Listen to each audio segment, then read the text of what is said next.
Set 7 का question number 4 complete कर चुके थे हम लोग। अभी क्वेश्चन नंबर 5 पे आ जाते हैं। 5 का में लिखा है वैद्युत द्विध्रुव के लिए निरक्षीय स्थिति में वैद्युत क्षेत्र की तीव्रता के लिए व्यंजक प्राप्त कीजिए। आपको वैद्युत द्विध्रुव के लिए जो निरक्षीय स्थिति में वैद्युत क्षेत्र की तीव्रता होती है उसे ज्ञात करना है। ठीक है, उसके लिए देखिए क्वेश्चन नंबर 5 का आंसर लिखेंगे वैद्युत द्विध्रुव।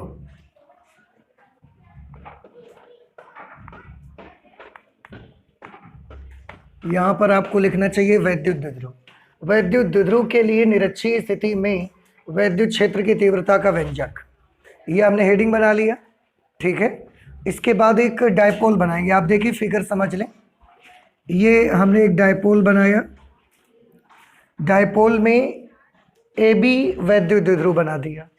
बिंदु बी पर प्लस आवेश प्लस क्यू है और बिंदु ए पर माइनस क्यू चार्ज रखा है। आप सभी जानते हैं डायपोल की जो टोटल लेंथ होती है वो 2L मानी जाती है।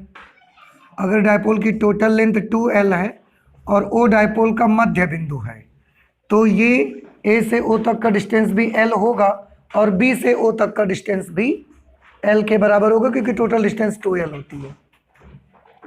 इसके बाद यहाँ पर ये, क्योंकि इसका मिड पॉइंट है, मिड पॉइंट से स्मॉल r दूरी पर यहाँ पर एक बिंदु मैंने मान लिया और ये इसकी निरक्ष है।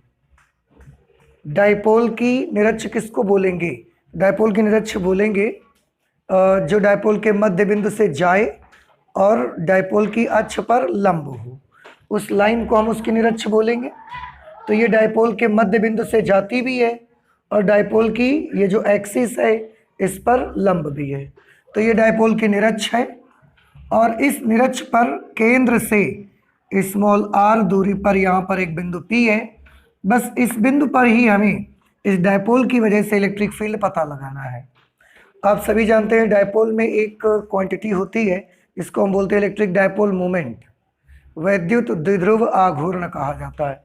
वैद्युत द्विध्रुव आघूर्ण की डायरेक्शन आप जानते हैं माइनस आवेश से प्लस आवेश की ओर होती है। ये डायपोल के इलेक्ट्रिक डायपोल मोमेंट की डायरेक्शन है, माइनस चार्ज से प्लस चार्ज की ओर। ठीक है, अच्छा हमने क्या किया, बिंदु P से minus Q charge plus Q charge यानी कि बिंदु B को मिला दिया और प्लस A जो बिंदु A है उससे हमने बिंदु P को मिला दिया। ये जो एंगल है इसको थीटा मान लिया। अगर ये थीटा है तो ये भी थीटा हो जाएगा। क्यों? क्योंकि ये डायपोल का मिड पॉइंट है और ये उसका लंबार्धक है। और आप सभी को मालूम होगा किसी भी रेखा का जो लंबार्धक होता है, रेखाखंड के दोनों सिरों को लंबार्धक के किसी भी बिंदु से मिलाइए, एक समद्विबाहु त्रिभुज बन जाता है उससे। अगर ये एक समद्विबाहु त्रिभुज है, कौन? PAB, तो अगर इसका ये एंगल थीटा होगा तो ये भुजा और ये भुजा, क्योंकि दोनों बराबर हैं, अगर ये एंगल थीटा होगा तो इस भुजा के सामने का ये कोण भी थीटा हो जाएगा। समद्विबाहु त्रिभुज में अगर दो भुजाएं बराबर होती तो उनके आमने सामने के कोण भी आपस में बराबर आ जाएंगे। तो ये एंगल अगर थीटा मानेंगे तो ये भी थीटा हो जाएगा। अब एक चीज और देख सकते हैं, ध्यान से देखिएगा। अगर मैं समकोण त्रिभुज POB ले लेता हूं, POB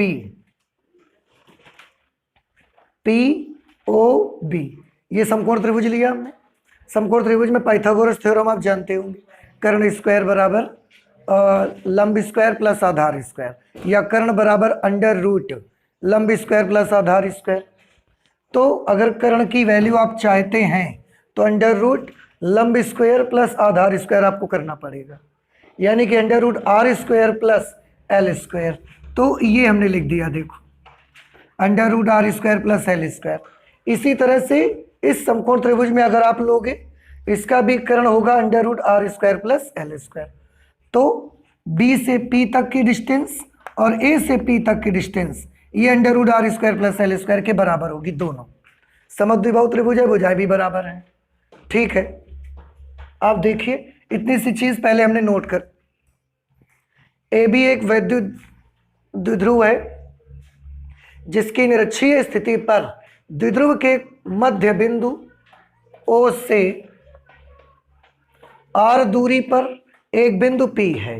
द्विध्रुव के मध्य बिंदु O से R दूरी पर एक बिंदु P है, जहां पर वैद्युत द्विध्रुव के कारण वैद्युत क्षेत्र की तीव्रता ज्ञात करनी है।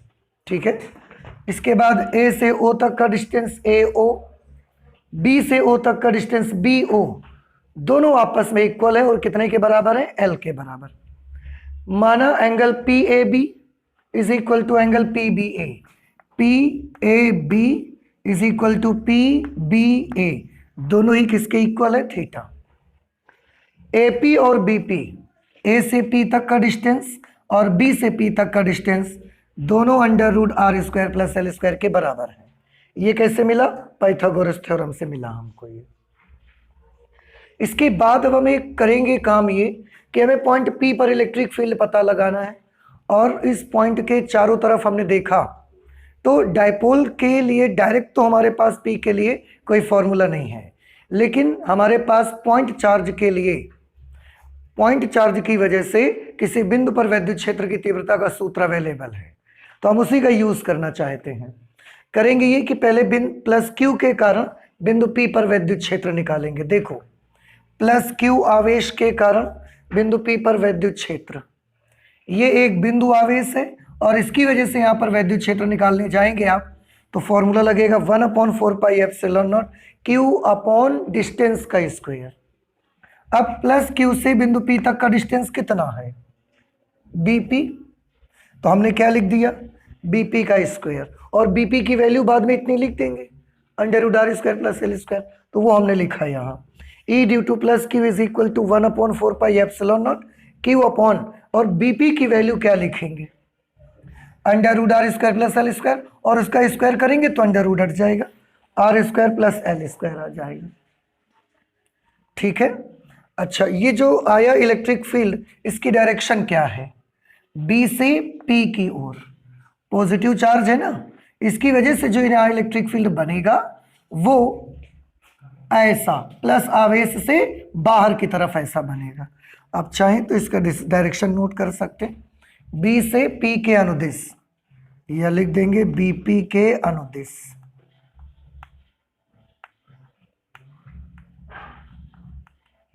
BP के अनुदिश। इसी तरह से जो ये माइनस चार्ज है हमारे पास माइनस Q, इसकी वजह से बिंदु P पर वैद्युत क्षेत्र निकालेंगे, तो माइनस Q के कारण बिंदु P पर वैद्युत क्षेत्र, माइनस Q आवेश के कारण बिंदु P पर वैद्युत क्षेत्र, E due to minus Q charge, point charge है, फॉर्मूला वही लगेगा 1/4πε0 Q अपॉन, अब माइनस Q से यहाँ तक का डिस्टेंस क्या है? AP, तो AP का स्क्वायर करना पड़ेगा। अब क्योंकि AP की value under root R square plus L square है, उसका स्क्वायर करना पड़ेगा, तो हमने डायरेक्ट कर दिया और अंडर रूट हट गया इसका R square plus L square. इसकी डायरेक्शन क्या होगी? Because this is the negative charge, तो इस पॉइंट पर इलेक्ट्रिक फील्ड की डायरेक्शन इसके अनुदिश आएगी, PA के अनुदिश, PA के अनुदिश, माइनस आवेश की वजह से। ठीक, इसके बाद अब आप देखो, इस पॉइंट पर दो इलेक्ट्रिक फील्ड आए, सबसे पहले बने तो और भी है, बस आप केवल दो देखिए, एक ये बना है E due to plus Q और एक ये बना है E due to minus Q।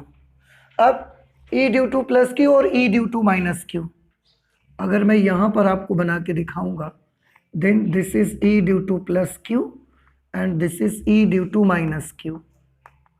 अब इनका रिजल्टेंट कैसे निकाला जाए?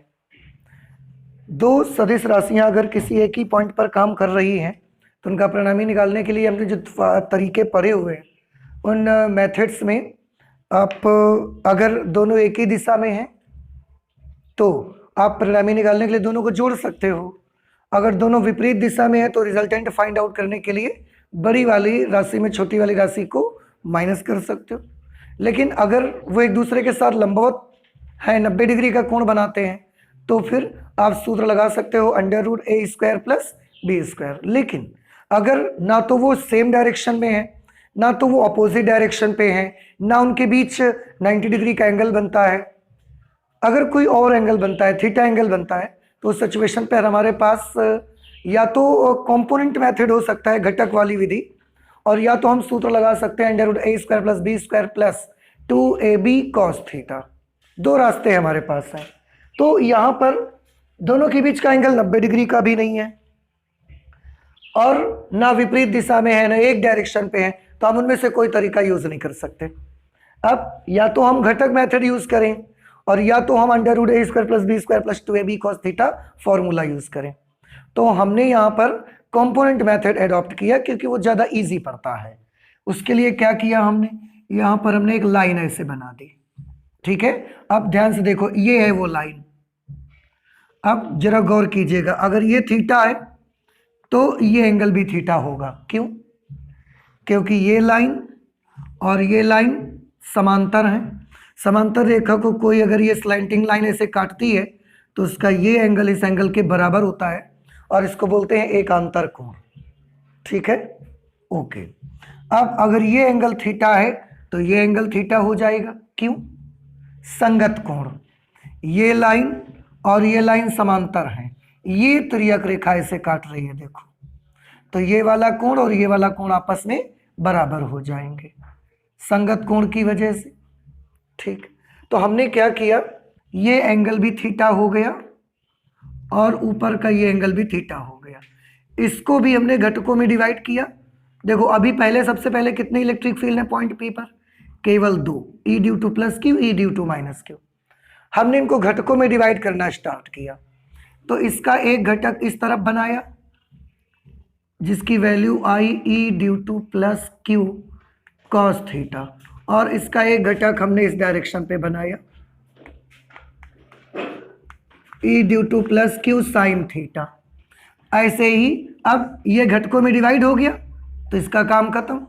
अब इसको डिवाइड करो, इसका एक घटक इस तरह बनाएंगे थीटा की डायरेक्शन पे, तो E due to minus Q cos theta, और दूसरा घटक इस तरफ बनाएंगे E due to minus Q sine theta. तो अब इसका भी काम खत्म हो गया। ऐसे अब पॉइंट पी पर कितने इलेक्ट्रिक फील्ड? 4। पहले कितने थे? 2। हमने जब घटकों में डिवाइड किया तो अब कितने बचे? 4 हो गए।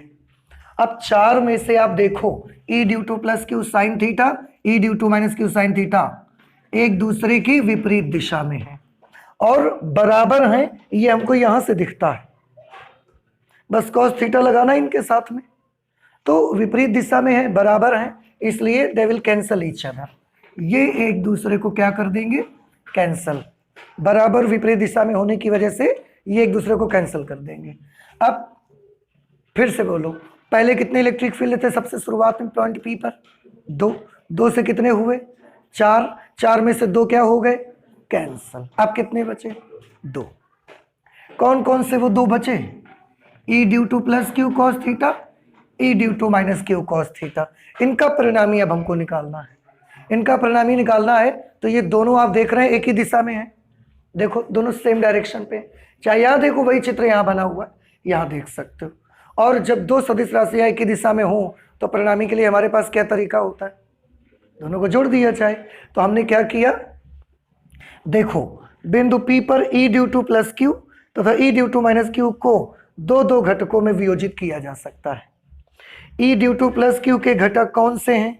E due to plus Q cos theta जो कि P के विपरीत दिशा में है, देखो चित्र में, E due to plus Q cos theta, E due to plus Q cos theta इस दिशा में है और P इस दिशा में है, तो P के विपरीत दिशा में है।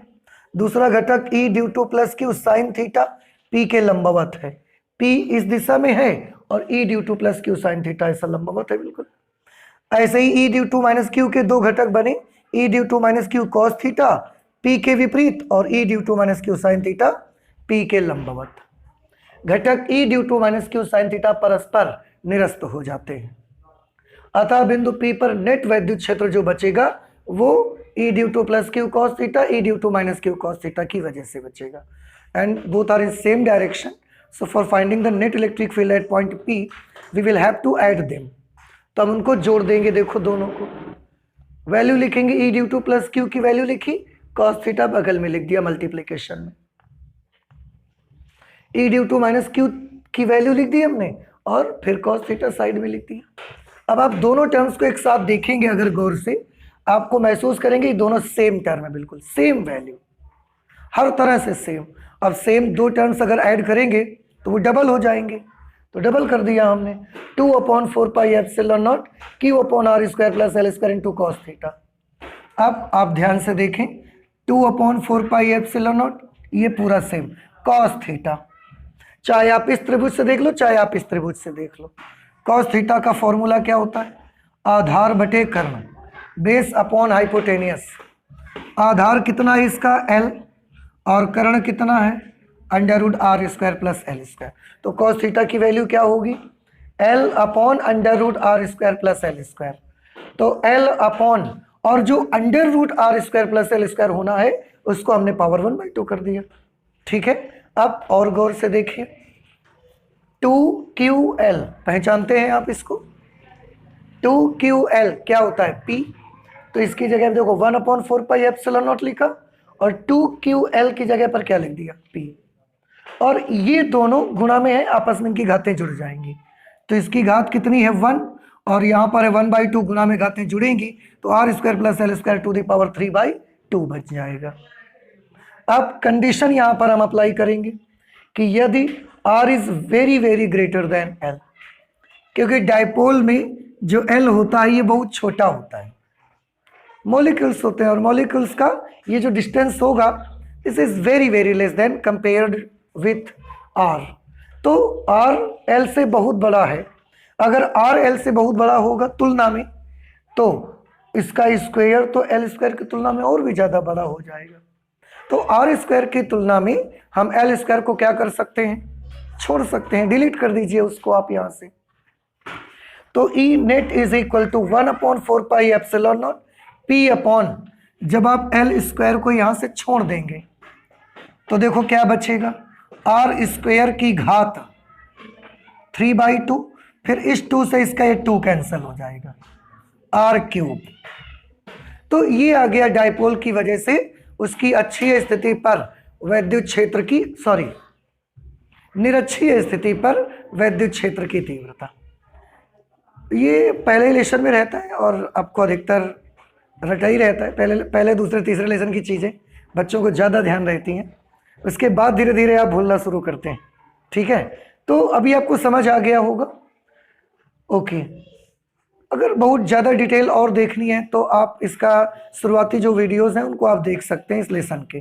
ठीक है, प्रश्न नंबर 5 खा में देख लीजिए, लिखा हुआ है वैद्युत चालकता को परिभाषित कीजिए। वैद्युत चालकता को परिभाषित कीजिए। तो वैद्युत चालकता की परिभाषा क्या होती है? वैद्युत प्रतिरोध R के व्युत्क्रम को वैद्युत चालकता कहते हैं। वैद्युत प्रतिरोध R के व्युत्क्रम को वैद्युत चालकता कहते हैं। इसे G से प्रदर्शित करते हैं तो G is equal to 1/R।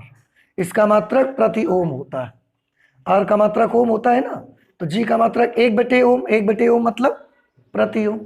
ठीक, इस क्वेश्चन में एक छोटा सा न्यूमेरिकल पार्ट भी लगा हुआ है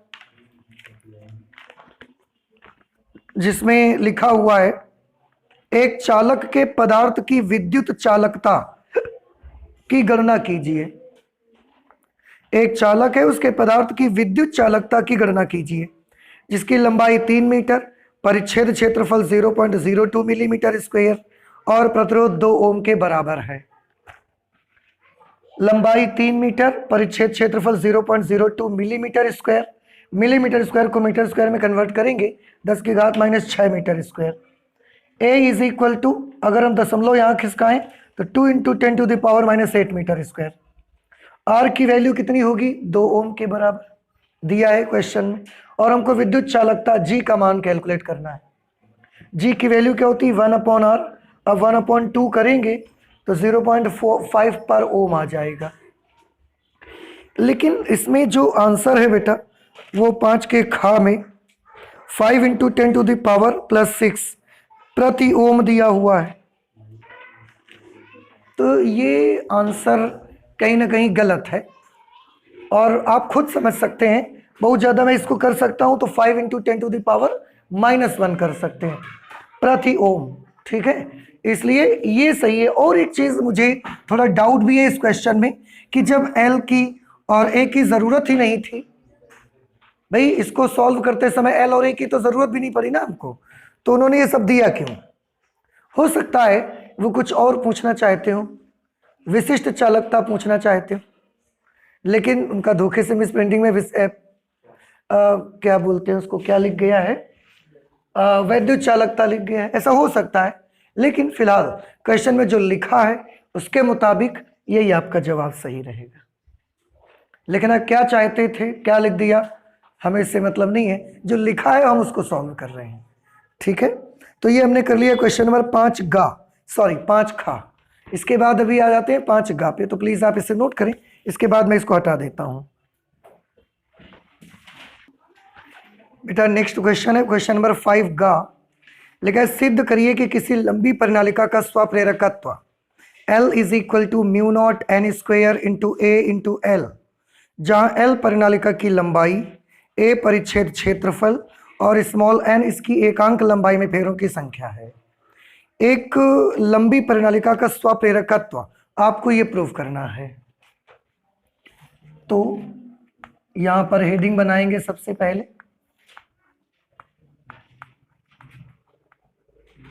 लंबी परिनालिका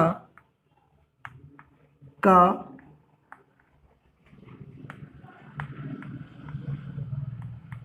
स्वप्रेरकत्व।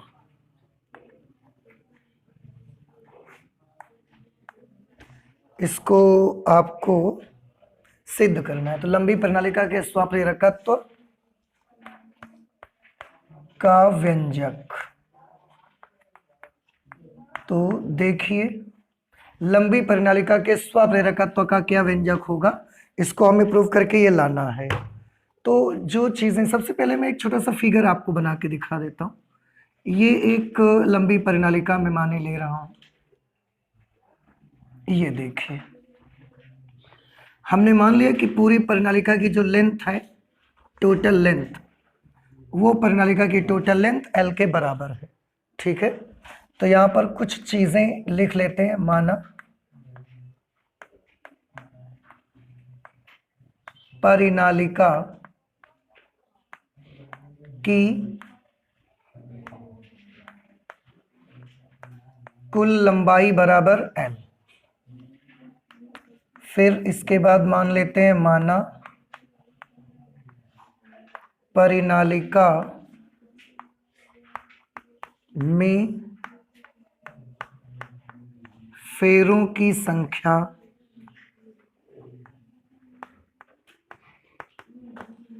परिनालिका में फेरों की कुल संख्या n है, तब परिनालिका की एकांक लंबाई में फेरों की संख्या, परिनालिका की एकांक लंबाई में फेरों की संख्या, n उसमें दिया भी है बुक में और ये सिंबल होता भी है आपका, फेरों की कुल संख्या बटे लंबाई। या अगर मैं फेरों की कुल संख्या निकालूंगा यहां से, तो मुझे क्या वैल्यू मिल जाएगी, n इंटू एल के बराबर मिलेगा, ठीक है। यहां पर और एक चीज ले लेते हैं।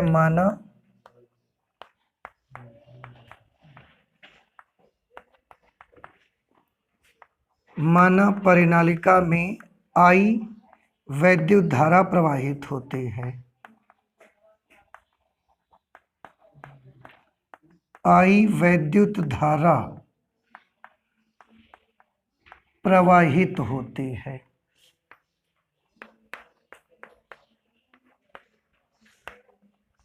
ठीक है। अब आप खुद देखिए, अगर इस परिनालिका में I एम्पियर की करंट फ्लो होगी तो परिनालिका के अंदर कितना चुंबकीय क्षेत्र उत्पन्न होगा, तब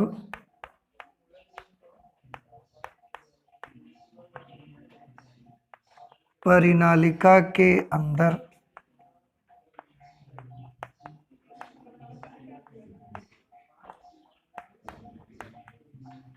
परिनालिका के अंदर उत्पन्न चुंबकीय क्षेत्र,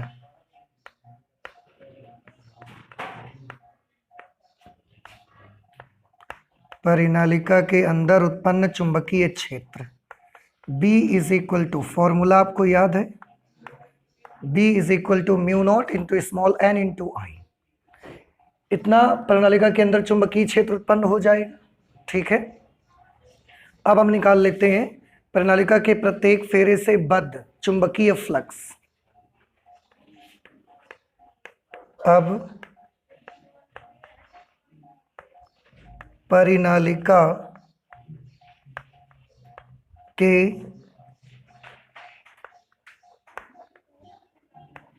प्रत्येक फेरे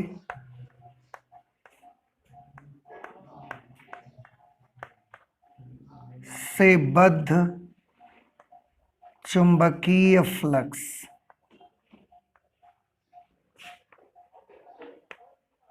परिनालिका के प्रत्येक फेरे से बद्ध चुंबकीय फ्लक्स। फाई का फॉर्मूला होता है B इंटू ए, तो phi is equal to, B की जगह तो ये लिखेंगे आप mu naught n into I. अब देखना ये कि क्या ए के पदों में आंसर दे रहे हैं। ठीक है, तो mu naught n I into ए। परिनालिका के एक फेरे से इतना चुंबकीय फ्लक्स लिंक रहेगा। अब अतः परिनालिका का स्वप्रेरण गुणांक, इसलिए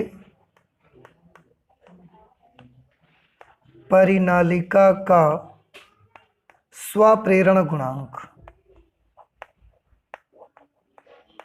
स्वप्रेरण गुणांक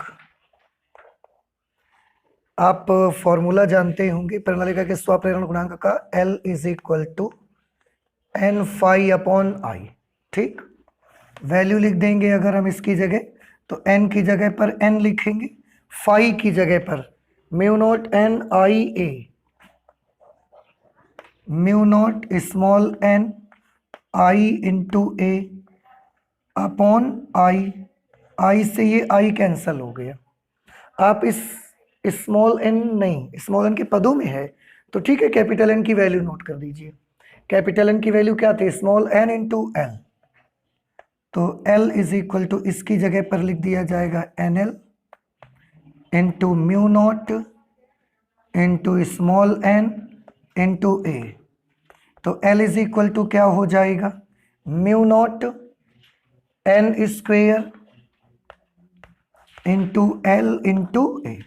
ये कुंडली का परिनालिका का स्वप्रेरण गुणांक आ जाएगा, mu naught n square into A into L, mu naught n square into L into A और एल आगे पीछे है, बस इतना है। तो लंबी परिनालिका के स्वप्रेरण गुणांक का व्यंजक इस तरह से आप सॉल्व करेंगे। ठीक है, अच्छा इसके बाद हम आ जाते हैं, इसी में एक अथवा वाला पार्ट भी है, क्वेश्चन नंबर 5 ग का अथवा वाला भाग।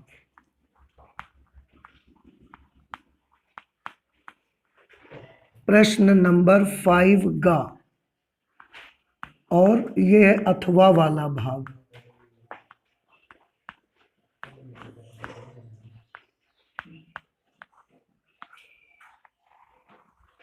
ठीक है बेटा, ये आपको समझ में आया कि नहीं आया, आ गया। देखो L का फॉर्मूला केवल आप याद रखिए n फाई अपॉन आई। अब आप ये ध्यान रखो कि अगर L का ये फॉर्मूला है तो इसके लिए क्या क्या चाहिए मुझे, कैपिटल N मान ही लिया है, I मान ही ली हमने करंट फ्लो रही, बस हमको अगर चाहिए तो फाई चाहिए। फाई कैसे निकालेंगे, फाई का फॉर्मूला BA होता है। अब BA लगाने के लिए B मालूम होना चाहिए, इसीलिए सबसे पहले प्रणालिका में हमने क्या निकाला, वैद्युत चुंबकीय क्षेत्र। चुंबकीय क्षेत्र से फाई निकला, फाई को बस यहां पर हमने अप्लाई कर दिया है। तो बड़ा सिंपल तरीका है, आप अगर इसको अच्छे से ध्यान देते हैं तो। अथवा वाले पार्ट पे है बेटा, अनुनाद की अवस्था में श्रेणी LCR परिपथ की प्रतिबाधा क्या होगी। ठीक है, तो आंसर इसका लिखते हैं, श्रेणी LCR परिपथ। चलिए मैं एक श्रेणी LCR परिपथ बना देता हूं यहां पे, L फिर एक C और एक यहाँ पर रेसिस्टर लगाएंगे R, प्रतिरोधक, और इसको एक प्रत्यावर्ती धारा स्रोत से जोड़ देंगे। फिगर बनाने से बातें ज़्यादा याद आ जाती हैं, इसलिए मैंने इस फिगर को बना दिया। This is AC source. ठीक है, सबसे पहले मुझे ये बताएं LCR परिपथ की प्रतिबाधा होती ही कितनी है। LCR परिपथ की प्रतिबाधा, LCR परिपथ की प्रतिबाधा, LCR परिपथ की प्रतिबाधा का फॉर्मूला हम सब जानते हैं, under root R square plus XL difference XC whole square. ये हम सबको पता है कि LCR परिपथ की प्रतिबाधा Z is equal to under root R square plus XL difference XC का होल स्क्वेयर। ये श्रेणी LCR परिपथ की प्रतिबाधा का फॉर्मूला रहता है। अब उन्होंने क्वेश्चन में बोला है कि अनुनाद की अवस्था में श्रेणी LCR परिपथ की प्रतिबाधा क्या होगी। अनुनाद की अवस्था में पता लगाना है। अब अनुनाद की अवस्था में, अनुनाद की अवस्था में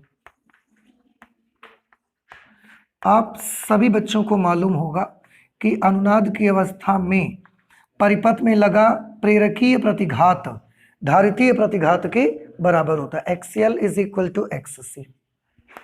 इसलिए अनुनाद की अवस्था में परिपथ की प्रतिबाधा,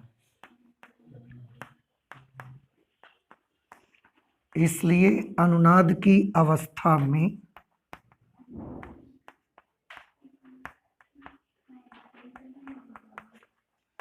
LCR श्रेणी परिपथ की प्रतिबाधा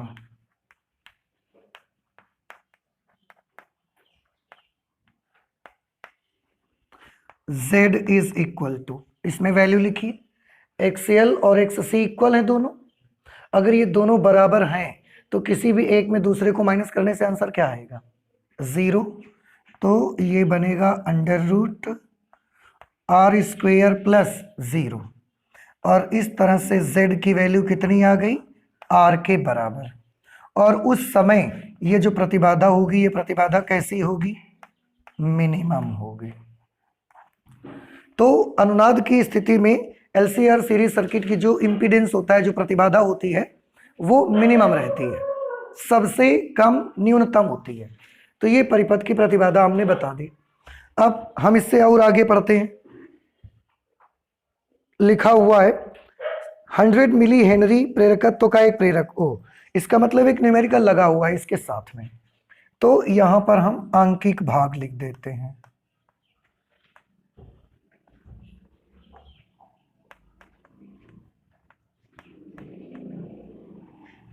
आंकिक भाग। और आंकिक भाग में सबसे पहले ये लिखेंगे कि हमको न्यूमेरिकल को सॉल्व करने के लिए, हमारी हेल्प के लिए कौन कौन सी बातें हमको दी गई हैं। तो लिखा है 100 मिली हेनरी का प्रेरकत्व। क्या आप बता सकते हैं कि प्रेरकत्व को किससे प्रदर्शित करेंगे, L से। प्रेरकत्व को L से, धारिता C, प्रतिरोध R। तो L का मान कितना दिया है, 100 मिली हेनरी। मिली हेनरी को हेनरी में बदलेंगे, 10 की घात -3 से गुणा करेंगे। 10 की घात -3 से गुणा करेंगे तो ये 0.1 हेनरी आपको मिल जाएगा। 10 टू द पावर -3 से मल्टीप्लाई करेंगे, 3 अंक दशमलव खिसका देंगे इधर। श्रेणी क्रम में एक प्रतिरोध लगा हुआ है और एक परिवर्ती संधारित्र लगा हुआ है। श्रेणी क्रम में एक प्रतिरोध भी लगा है, परिवर्ती संधारित्र भी लगा हुआ है, तथा 2 किलो हर्ट्ज के प्रत्यावर्ती धारा स्रोत से जुड़ा है। ये जो प्रत्यावर्ती धारा का स्रोत है, ये 2 किलो हर्ट्ज का है।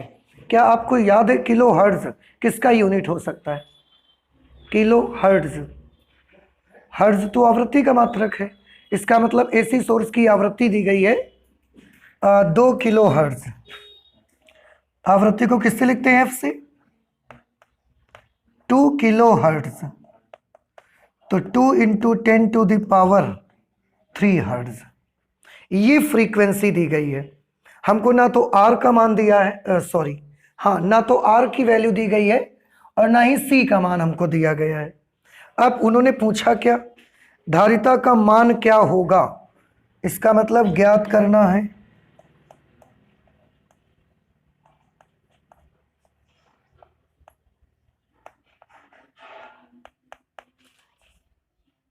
ज्ञात क्या करना है? धारिता का मान ज्ञात करना। C is equal to question mark, जिससे परिपथ में अधिकतम धारा प्रवाहित हो सके।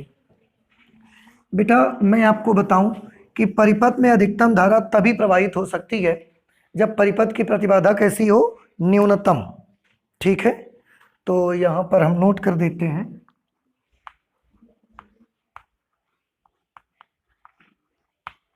परिपथ में अधिकतम धारा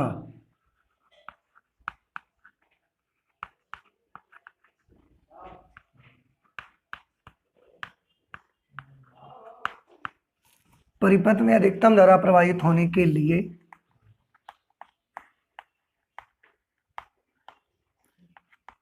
परिपथ की प्रतिबाधा न्यूनतम होनी चाहिए।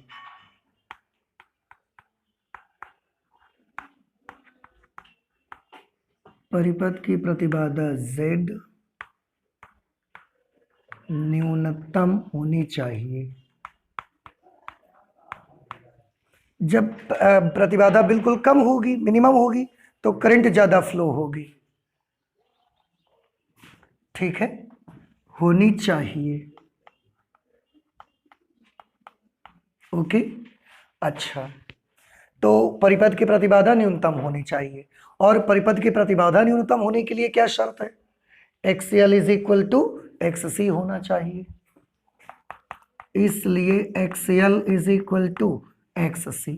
XL की वैल्यू आप जानते ही ओमेगा एल, XC 1/ओमेगा C। हमको C की वैल्यू चाहिए, तो C इधर ले आओ और ये ओमेगा एल पूरा उधर भेजो, तो C इज इक्वल टू 1/ओमेगा² ओमेगा की वैल्यू क्या होती है? 2πf, और ओमेगा स्क्वायर कितना हो जाएगा? 4π²f²। ठीक, 1/, अब इनकी वैल्यू अप्लाई करना शुरू करेंगे हम। 4π की जगह 3.14 और उसका क्या करेंगे? स्क्वायर। f का स्क्वायर, f की वैल्यू कितनी दी गई? 2 इंटू 10⁻³ तो इसका स्क्वायर अगर कर देंगे हम तो 4 इंटू 10⁻6। L की वैल्यू कितनी दी गई है? 0.1, 0.1। अब इसे कैलकुलेट करना है बेटा आपको। ये पॉइंट हटेगा, एक नंबर का पॉइंट हटेगा, एक जीरो ऊपर बढ़ जाएगा। ठीक है, C is equal to 10 into 10⁻, ये ऊपर चला जाएगा तो -6/4 4 16। 3.14 का स्क्वायर करिए, 9.8, ठीक है 9.86 हम लिख लेंगे, 9.86 ठीक रहेगा। अच्छा, इसके बाद 2 अंक से दशमलव उठेगा, 2 जीरो इसमें और इंक्रीज कर लो, इंटू 10⁻⁻6/16 इंटू 986। ठीक है, अब थोड़ा सा कैलकुलेट करते हैं, इसके बाद देखते हैं कि क्या बनेगा। 4 से कैंसिल करो, 4 चौके 16, 4 से इसको कैंसिल कर दो, 4 दूना 8, 250 आ जाएगा। फिर 4 से ही कट जाएगा क्या? ऐसे तो नहीं कटेगा, पॉइंट में ही कटेगा। चलो पॉइंट में ही कैंसिल कर देते हैं। 4 छंग 24, एक बचा 10 हो गया, 4 दूना 8, 4 पंचे 20, 62.5। ठीक है, एक काम और करिए फिर से।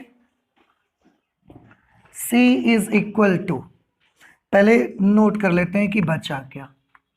62.5 इंटू 10⁻⁻6 अपॉन 986। ठीक, इसको हम ऐसा कर सकते हैं, 2 जीरो इसको और दिला देते हैं जरा। जब 2 जीरो दिलवाओगे तो ये 6250 बनेगा। 2 जीरो जब दिलवाओगे, एक अंक दशमलव लगेगा, 1 जीरो बच जाएगा, इंटू 10⁻⁻8, वेरी गुड, अपॉन 986। अब इसे फिर कैलकुलेट करो, तो 2 से आप कैलकुलेट कर सकते हैं। 2 4 jar 8, 2 9 jar 18, 2 3 jar 6, 2 3 jar 6, 2 1 jar 2, 2 2 jar 4, 2 5 jar 10। अब 493 का भाग इसमें देना पड़ेगा, दे देते हैं यहाँ पे। 493 से डिवाइड करेंगे 31 25 को। ठीक है, देखिए 4 7 28, 8 बार में तो ज़्यादा नज़र आ रहा है, हो जाएगा, 7 बार देते हैं। 7 × 21 हासिल लगे 2, 7 9 63 और 2 65 हासिल लगे 6, 7 चौक 28 और 6, ओह ये 7 बार में भी ज़्यादा हो जाएगा। तो फिर अब हमको 6 बार में इसको करना पड़ेगा, 6 टाइम्स। 6 3 18 के 8 हासिल लगा 1, 6 9 54 और 1 55 हासिल लगे 5, 6 चौके 24 और 5 29, माइनस कर दो, 15 में से 8 गए 7, यहाँ 1 बचा, 11 में से 5 गए 6, यहाँ 0, 10 में से 9 गया 1, दशमलव लगा लिया, 0 बढ़ा लिया, 4 चौके 16, लेकिन 4 बार जाएगा नहीं। 3 3 9, 3 9 27 हासिल लगे 2, 3 चौके 12 और 2 14, 10 में से 9 गया 1, 16 में से 7 गए 9, 5 में से 4 गया 1, फिर 0 बढ़ा लिया, 4 चौके 16,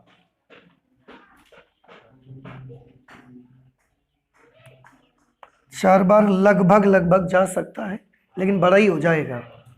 4 3 12 2 से लगा 1, 4 9 36 1 37 हासिल लगे 3, 4 चौके 16 3 19, थोड़ा ज़्यादा हो गया है, लिख लेते हैं। ठीक है, क्या वैल्यू बनी? ये बनी 6.34 इंटू 10⁻⁻8 फैरड। ये धारिता का मान निकल करके आया। 5वें के गा में देखते हैं आंसर क्या दे रहे हैं। 62.5 नैनो फैरड दिया जा रहा है। 62.5, अरे ये तो ये नंबर यहाँ पर आ रहा है।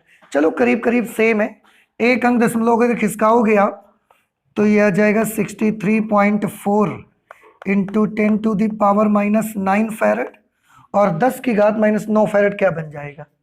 Nano farad. इसलिए C is equal to 63.4 nano farad. ठीक है, वैसे यही आंसर आएगा आपका, चेक कर लेते हैं चाहे तो एक बार। अच्छा, 4 पाई स्क्वायर 3.14 का whole square F square 2 kilo hertz, 2 into 10 4 into 10⁻6, L की जगह 0.1 मिली हेनरी, 0.1 हेनरी। ठीक है, 4 चौके 16, ये 9.86 और ये ऊपर गया। ठीक है, इसको हमने 2 अंक दशमलव उठाए, 2 जीरो पर बढ़ा लिया, 1000 हो गया। कैंसिलेशन किया, 62.5 गुणे 10 की घात -6, 986। फिर इसको 2 जीरो दिलवाए, इसके बाद कैंसिलेशन किया तो 2 चौके 8, 2 नहीं 18, 2 3 6, 2 3 6, 2 कम 2, 2 दूने 4, 2 पंचे 10। अब 493 का भाग 31 25 में हमने दिया, सही तो है, 63.4 नैनो फैरड, यही आंसर आ जाएगा हमारा। ठीक है, इसके बाद 4 घा में बेटा आप देखें, 4 घा नहीं सॉरी 5 घा, हाइगेंस के द्वितीयक तरंगिकाओं के सिद्धांत के आधार पर प्रकाश तरंगों के परावर्तन की व्याख्या लिखी हुई है। ये किसी न किसी सेट में हम लोग कर चुके हैं।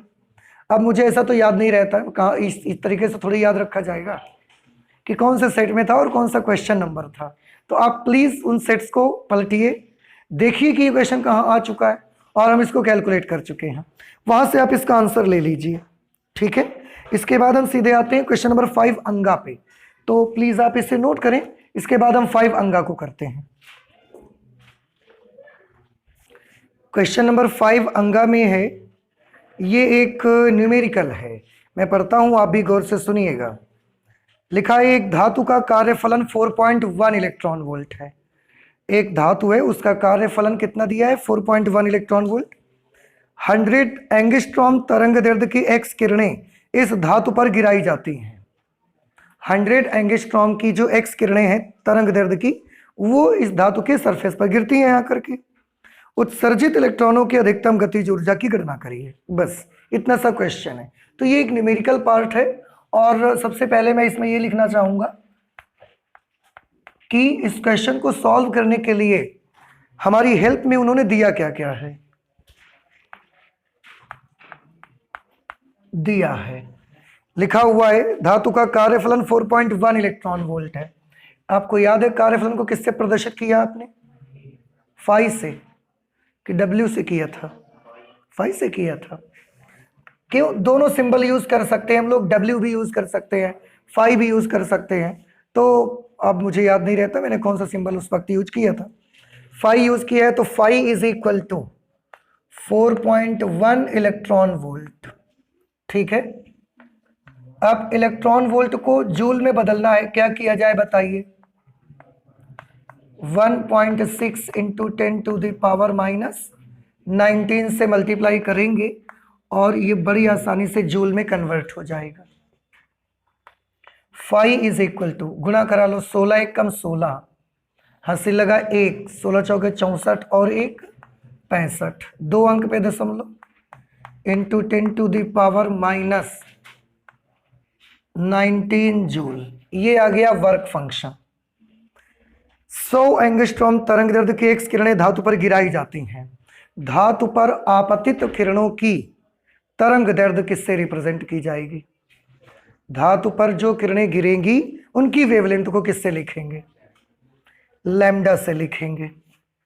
आपतित किरणों की तरंग दैर्ध्य कितनी है? 100 एंगस्ट्रॉम। ठीक है, इसको हम मीटर में कन्वर्ट करना चाहते हैं, तो 10⁻² इंटू 10⁻⁻10 मीटर।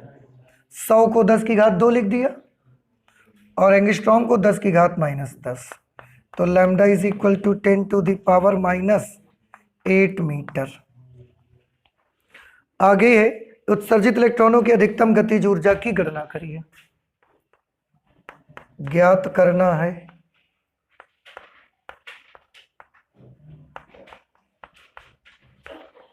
उत्सर्जित इलेक्ट्रॉनों की अधिकतम गतिज ऊर्जा।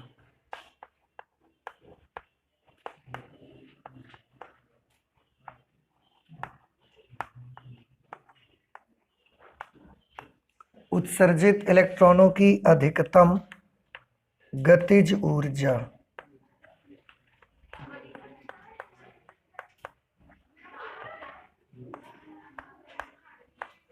उत्सर्जित इलेक्ट्रॉनों की अधिकतम गतिज ऊर्जा, इसको आपको याद होगा ईके से प्रदर्शित करते हैं, और इसी को हमको रिप्रेजेंट करना है, इसी को हमको पता लगाना है। क्या आपको याद है प्रकाश वैद्युत समीकरण क्या थी? अब हम इसका सॉल्यूशन करेंगे। आइंस्टीन की प्रकाश वैद्युत समीकरण से, आइंस्टीन की प्रकाश वैद्युत समीकरण आपको याद होगी, ये समीकरण थे H nu is equal to 5 plus E K. ठीक है, और हमें तो ई के चाहिए।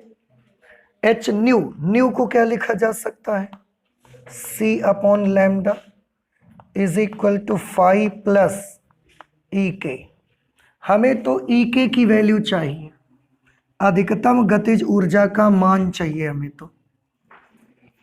तो अधिकतम गतिज ऊर्जा के लिए जो फॉर्मूला बनेगा वो बन जाएगा E K is equal to H C upon lambda minus 5। ठीक, अब एच सी और लैम्डा इन सबके मान लिख देते हैं फाई के। एच की जगह पर क्या वैल्यू होगी? 6.6 इंटू 10⁻⁻34। C speed of light 3 into 10⁻8। Lambda की वैल्यू हमको दी गई है 10⁻⁻8। माइनस फाई की वैल्यू दी गई है 6.56 इंटू 10⁻⁻19। अब आप इसे थोड़ा कैलकुलेट करिए जरा, इससे मल्टीप्लाई करा दो। 3 6 जार 18, 3 6 जार 18 और 119 मल्टीप्लाइड बाई 10⁻। आप ध्यान से देखिए, ये -8 ऊपर जाएगा तो ये -8 ऊपर जाके +8 हो जाएगा, तो इसका +8 और इसका +8 +16 हो जाएंगे, और -34 + 16 -18 -6.5 6 गुणे 10 की घात -19। अच्छा, इसकी जब तक पावर सेम नहीं करेंगे आप, तब तक आप माइनस नहीं कर सकते, ठीक है। तो पावर सेम कर लो, चाहो तो इसको -19 कर लो या इसको -18 बना लो। इसको -18 बना लिया जाए तो ये हम कर देते हैं 19.8 गुणे 10 की घात -18 माइनस, इसको -18 कैसे बनाया जाए? 65.6 नहीं, सॉरी, इसको इधर खिसका दो। 0.656 इंटू 10⁻⁻18। भाई पॉइंट जब इधर खिसकाओगे एक नंबर तो पावर प्लस की होगी, और पावर अगर +1 होगी तो -18 बनेगा, ठीक है। अब आप इसे सॉल्व करें, इसमें इसको माइनस करें तो 10 में से 6 गए 4, 10 में से 6 गया 4, 9 में से 5 गए तो 4, यहाँ क्या बचेगा 7, 7 में से 6 गया 1, 19 तो पूरा 19 ही आ जाएगा इंटू 10⁻⁻18। ये अधिकतम गतिज ऊर्जा, अधिकतम गतिज ऊर्जा ऐसा तो नहीं इलेक्ट्रॉन वोल्ट में दी जा रही हो, 5 अंगा 19.16 गुणे 10 की घात -18 जूल, ठीक है। 19.14 है, 19.16 उनका आ रहा है, कोई प्रॉब्लम नहीं है। E के इज इक्वल टू इतने जूल आंसर आ गया हमारा।